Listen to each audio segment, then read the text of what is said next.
Hi guys, we're going to come back, and after we have learned about woven composition and the three main weave types, we're going to learn a little bit about some special weave types. And these are unique individual weave types that create very interesting characteristics in our fabric. The first, we're going to start with the jacquard weave. And I know I said my twill weave might be my favorite, but maybe jacquard weave is my favorite. Now the jacquard weave is made on a special loom called a jacquard loom. And it's a special loom with advanced capabilities. And this is a historic first jacquard loom ever to be made. And it was made by, invented by a guy named Joseph Jacquard in 1804. Now, modern jacquard looms look much different, but the principles are the same. The jacquard loom can mix all three weave types to create intricate patterns woven right into the fabric. And it does this by use of these punch card mechanisms. So you may have noticed that all weaves basically follow an over-under pattern. How those weft yarns are woven or interlaced into the warp yarns follow either over one, under one, over one, under one, equally for a plain weave, or different for all of our different weave categories.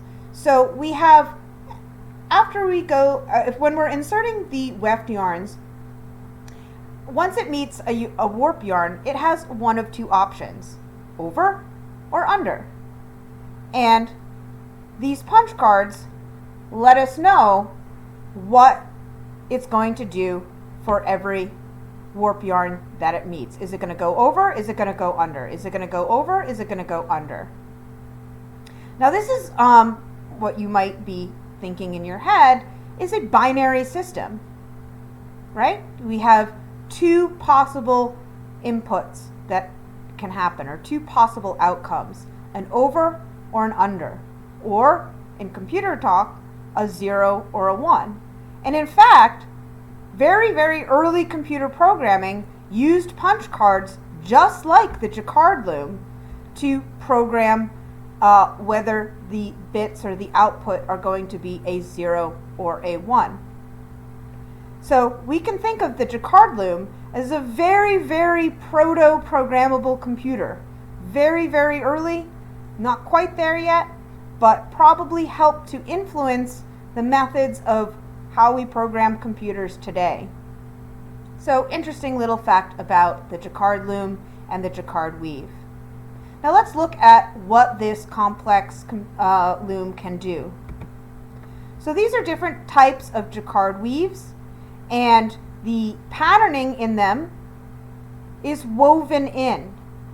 Here we can see a jacquard loom using just one color of fabric. This is not actually a different color, just we've used a satin weave and probably a plain weave down here. The satin weave is highlighting the luster of a yarn, and this is making it dull.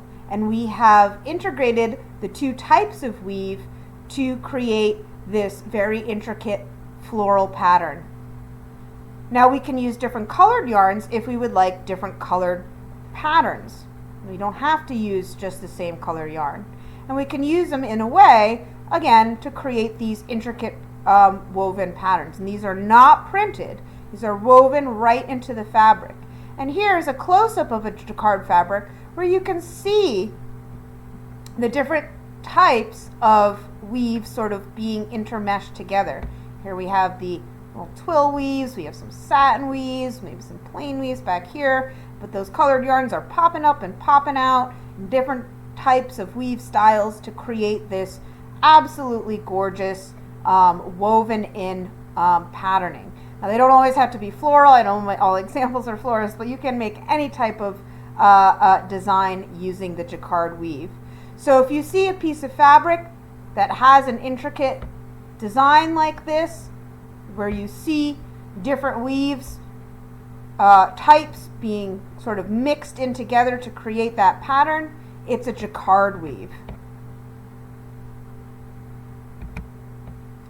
Next we have the lappet weave.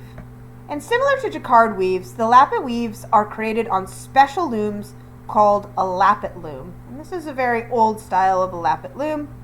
And the lappet looms can create embroidery-like patterns on fabrics it creates. So characteristics of fabrics that come from the lappet weave will have raised embroidered-like patterns and also stabilized holes that are created with this special loom. So here are two very distinctive styles of fabric, types of fabric that come from a lappet loom using a lappet weave.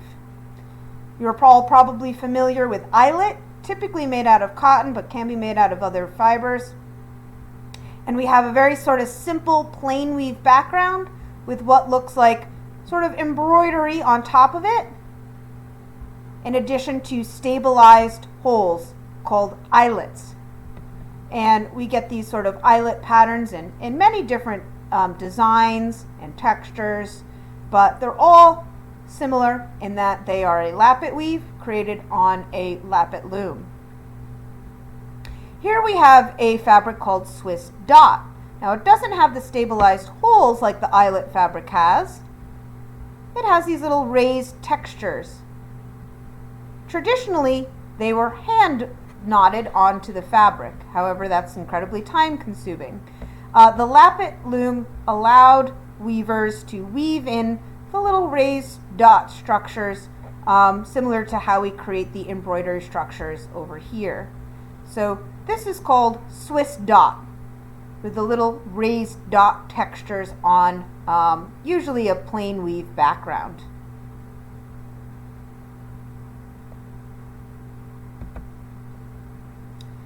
Next we have the velvet weave. Now we're all familiar with velvet, the luxurious furry fabric. Velvet is made using a very unique weaving style. It uses a special way of weaving two pieces of cloth together, which we can see here. Here's one cloth piece and the other cloth piece. An extra set of yarns, this one right here, is woven, interlacing the two together.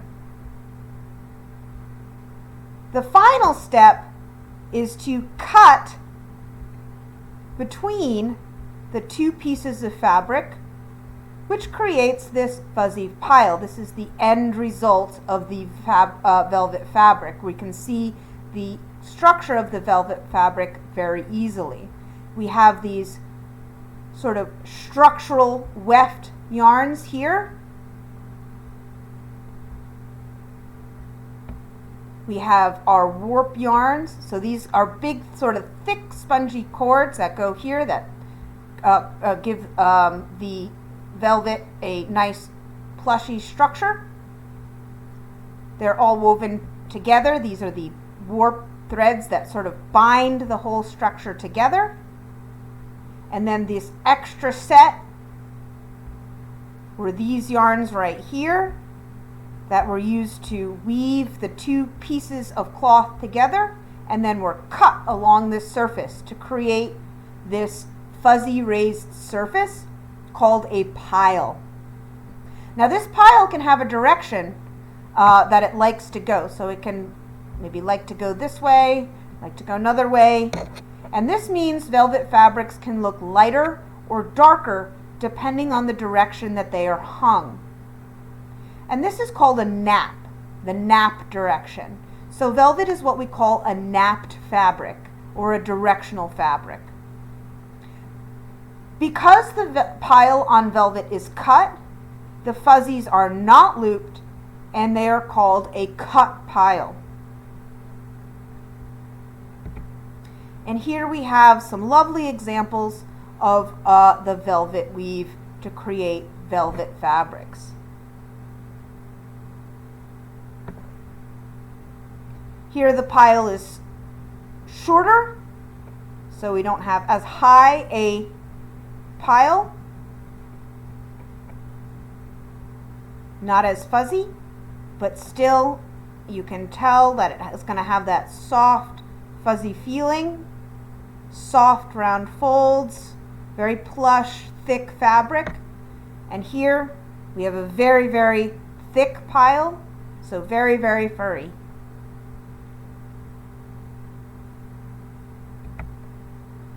Next we have a sort of cousin of velvet, which is the terry cloth weave. It also has a raised pile. So the terry cloth weave inserts an extra set of warp yarns into a plain or twill weave background. This extra set of yarns are looped up and then down to create this looped uncut pile. So this would be an uncut pile. The yarns are simply inserted and looped as they are woven. No cutting necessary. Terry cloth is usually made from cotton and makes for highly absorbent fabric that most towels and bathrobes are made from. Terry cloth comes in many varieties and can have loops on one or both sides of the fabric. Terry cloth can also come in a cut pile variety where the loops are cut, and this can resemble velvet. Although it can resemble velvet and it has a raised cut pile, these in both the looped, uncut, or cut varieties, they do not have a nap like velvet. Here we have some examples of terry cloth. This one being a cut variety. As you can see, there's no loops. They come out with just sort of stringies. And this here you can see very closely the little loops coming out of the terry cloth. Now, there are many different varieties of terry cloth, not just with cut, loop, uncut looped, or cut with not loops, but how we make the loops and in what density we make the loops. We can do all sorts of different varieties. I'm not going to get into all the different varieties, but they basically come in different picks. So how wide the loop, how many corresponding weft yarns they go over and then under. So this would be a 3 pick. So over 2 under 1, a 3 in the series. And this is also showing a double-sided terry cloth. So a loop with both loops on the face and back of the fabric. Here's a different variety of 4 pick. And again, we can go through all different varieties on what side of the fabric we have, how much curl the loop has, how wide the loop is, how many corresponding yarns it goes over, many different varieties.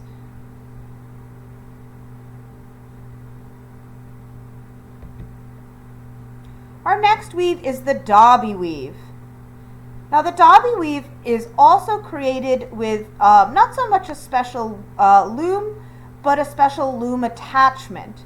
Usually sits on top of a loom. Now they're all dobby looms that are just dedicated and have both parts sit together, but the dobby weave was really first created by a mechanism which went over a traditional standing loom.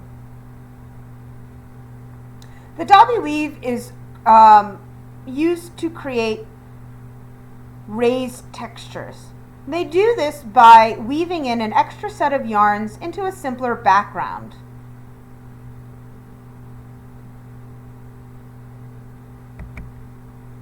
These are some examples of our dobby weave. And here we can see a simple plain weave background, but with these sort of little raised bumps or bird eye patterns woven into it, using the dobby attachment. Here we have another raised texture over a sort of simple background, but we're creating these sort of diamond-like raised structures, again using the dobby weave. And that concludes our section on weaves. I hope you have learned something a little bit about all the different weave types and the wonderful fabrics that they can create.